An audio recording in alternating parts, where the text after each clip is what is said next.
اس کو یوں سمجھیے کہ دل کی زمین میں ہل چل چکا، مال کی محبت آپ نے کھینچ کر نکال دی، اللہ کی راہ میں مال صرف کرنے کی آپ کے اندر صلاحیت پیدا ہو گئی، مال اب محبوب نہیں رہا۔ مال بری شے نہیں ہے، مال کی محبت بری شے۔ پانی میں کشتی تیرتی رہے کوئی حرج نہیں، کشتی میں پانی آیا اور ڈوبی، آپ اگر مال میں کھیل رہے ہو کوئی پرواہ نہیں، دل میں مال کی محبت آئی اور آپ ڈوب گئے۔ اس دل کے اندر سے مال کی محبت نکالو، اور اس کا ذریعہ کیا ہے؟ اللہ کی راہ میں لگاؤ اور خرچ کرو اور خرچ کرو۔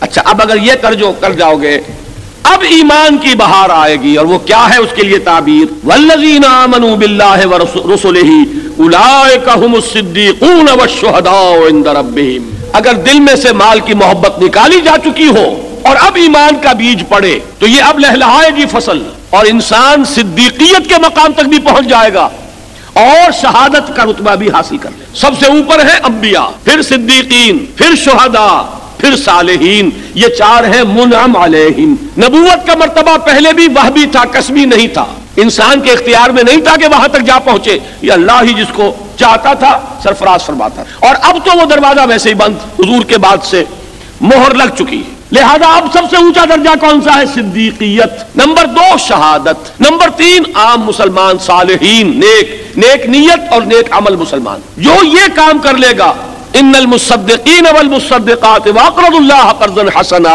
اب ان کے لیے گویا کہ مراتب عالیہ کھلے ہوئے ہیں۔ میں اس کی تشبیہ دیا کرتا ہوں کہ گاڑی میں بریک لگی ہوئی تھی، وہ کھل گیا، اب آپ ایکسیلریٹر کو دبائیں گے گاڑی چلے گی، اور وہ بریک کون سا تھا؟ وہ یہ مال کی محبت کا بریک تھا جسے کہ دل سے کھرچ کر نکالا گیا۔